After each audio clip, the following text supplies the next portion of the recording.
ГСП онлайн. Городские новости сейчас.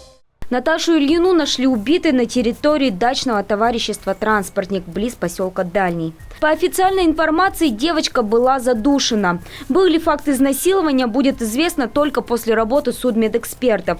Напомним, 11 апреля 2016 года школьница ушла из дома. И до настоящего времени ее местонахождение оставалось неизвестным. Дачные участки волонтеры обследовали с первого дня. Проверяли и «Транспортник». Сегодня в 13 часов дня работу добровольцев остановили. Эта трагедия не оставила нас равнодушными, ни одного жителя нашего города.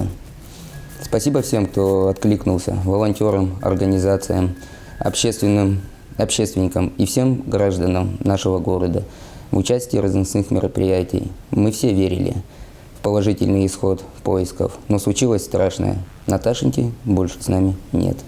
Тело 11-летней Наташи нашли на частной территории одного из домов оперативники.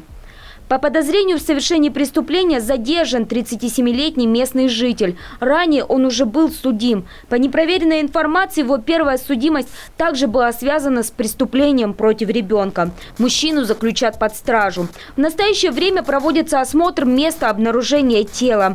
Кроме того, назначен комплекс необходимых судебных экспертиз. Выясняются причины и обстоятельства произошедшего.